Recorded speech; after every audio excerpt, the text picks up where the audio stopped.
ये इंद्रियां हमारी हैं, हम इंद्रियों के नहीं हैं। आंख हमारी है ना, हम आंख के तो नहीं है। कान हमारे हैं, हम कान के तो नहीं है। कान का काम है सुनना, कान का काम है सुनना। और कभी भी कोई शब्द होगा तो ऑटोमेटिकली कान में जाएगा। कान आपसे ये नहीं पूछेगा मैं ये सुन सकता हूं या नहीं, कान नहीं पूछेगा। कान का काम है शब्द ग्रहण करना, वो करेगा। लेकिन अब ये आपके विवेक के ऊपर निर्भर करता है कि आपको क्या सुनना है और क्या नहीं सुनना है, क्योंकि ये आपका कान है। ये वाणी बोलेगी, लेकिन आपका काम है कि इस वाणी से हमें क्या बोलना है, कैसे बोलना है। सज्जनों, इन इंद्रियों को कभी मालिक बनने का अवसर मत देना, बिल्कुल मत देना।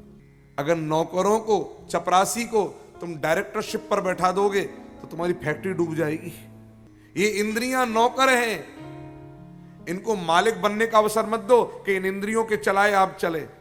इसलिए तो हमारे दादा गुरुदेव जब कथा करते थे तो एक उस समय पद गाया जाता था, कृष्ण गोविंद गोपाल गाते चलो, कृष्ण गोविंद गोपाल गाते चलो, मन को विषयों के विष से हटाते चलो, मन को विषयों के विष से हटाते चलो, देखना इंद्रियों के न घोड़े भगे, देखना इंद्रियों के न घोड़े भगे, इनमें दिन रात संयम के कोड़े लगे, इनमें दिन रात संयम के कोड़े लगे, अपने रथ को सुमार्ग बढ़ाते चलो, कृष्ण गोविंद गोपाल गाते चलो। अपने जीवन को अच्छे पथ पर लेकर आगे बढ़ो। ये इंद्रियां तुम्हें गलत और भगाना ही दे में। नारायण इंद्रियार्थेषु, अपने इंद्रियों के अर्थ को जानते हैं। प्रशांत आत्मा, प्रशांत आत्मा किसे कहते हैं? जो कठिन से कठिन परिस्थिति में भी कभी अशांत नहीं होता, वो प्रशांत है, वो प्रशांत आत्मा है। कठिन से कठिन, विपरीत से विपरीत परिस्थिति में भी जिसका चित्त कभी अशांत ना हो, प्रशांत आत्मा। एक महात्मा थे, रोज गंगा स्नान करने जाते, उसके बाद ही कुछ सेवा पूजा का काम। कभी क्रोध तो आता ही नहीं था, कभी नहीं आता था। अच्छा, जो भजनानंदी चुपचाप बेचारे भजन कर रहे हैं, उन लोग गिराने में कसर नहीं छोड़ते। ये उठ कैसे रहा है, इसको गिराओ, कुछ तो इसकी कमी ढूंढो, कुछ तो इसकी कमी ढूंढो, फिर इस बच्चे को गिराएंगे हम। देखो ये बहुत आगे बढ़ गया। धन्य है संत का जीवन शांत। एक व्यक्ति ने कहा एक दूसरे से, सुन 500 रुपया इनाम का दूंगा, उसे गुस्सा दिला दे, बस तू एक बार गुस्सा दिला दे।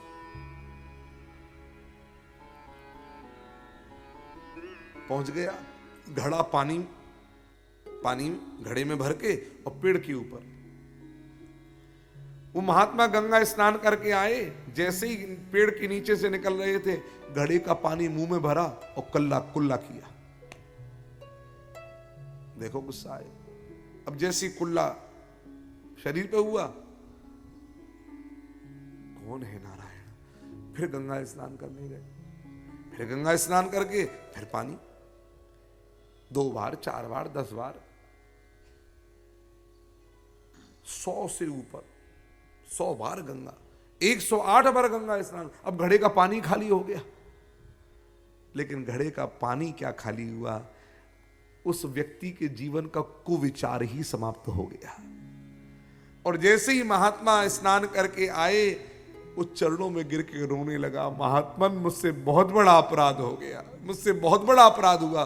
बोले भैया हम तुमसे परिचित नहीं हैं, क्या अपराध आप कह रहे हैं सियाराम? तो कहे, मैं ही आपके ऊपर मुंह में पानी भर भर के बार बार डाल रहा था। अरे वो तूने ही डाला था ऊपर से, मुंह में पानी भर भर के? बोले हाँ। महात्मा ने चरणों में प्रणाम करी उसके। बोले भैया तुझसे बड़ा उपकारी मेरे लिए कोई नहीं हो सकता। बोले महात्मा ये क्या कह रहे हो? मैंने मुंह का झूठा पानी आप पर बार बार डाला और आप कहते हो उपकारी? बोले सच कह रहा हूं। क्यों?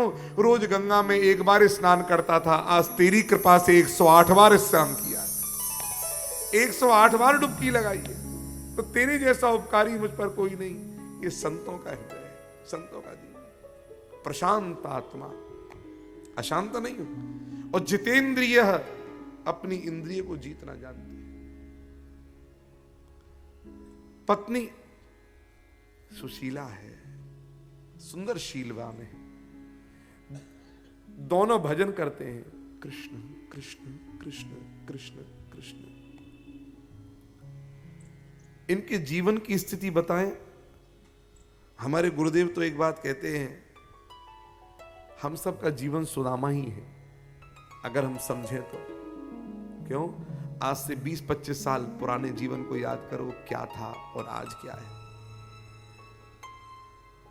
50 साल पुराने जीवन को देखे, 40 साल पुराने जीवन को देखे, हमें क्या था और आज क्या है। वो परमात्मा जब देने पर आता है, वो 1000 हाथ वाला जब देने पर आएगा तो 2 हाथों से कहां तक समेटोगे? और 1000 हाथ वाला जब लेने पर आएगा तो 2 हाथों से कहां तक बचा लोगे? वो देता है तो कैसे देता है और लेता है तो कैसे लेता है, जानते हो? वो देता है तो ऐसे जैसे नारियल में पानी। कहां से आया, कैसे आया, कोई नहीं जानता। फैलाई जिसने झोली तेरे दरबार में आकर, फैलाई जिसने झोली तेरे दरबार में आकर, तुझे देता नहीं देखा मगर झोली भरी देखी। कब देता है, कहां से देता है, कैसे देता है पता नहीं, भंडार के भंडार भर जाते हैं। और लेता है तो कैसे लेता है? एक फल होता है बेल, बेल जानते हो ना, बिल्कुल बेल के जैसा एक फल होता है, उसका नाम है केंद। कैथ बोलते हैं, क्या बोलते हैं? कैथ, कैथ फल होता है वो महाराज।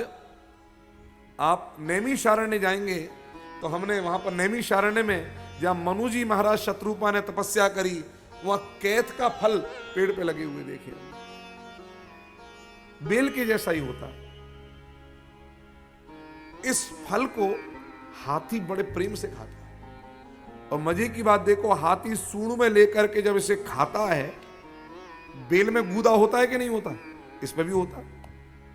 और हाथी जब सूंड में लेकर उसे खाता है तो गुदा मार्ग से उसे बाहर निकाल देता है।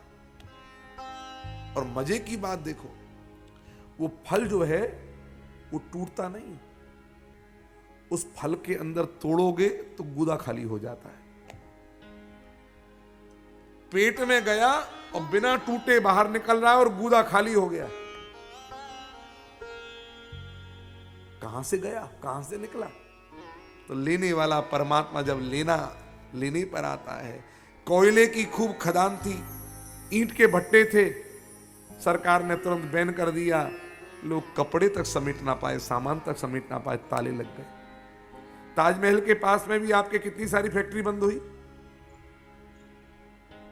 नारायण, लेने वाला जब लेगा तो रोक नहीं पाओगे।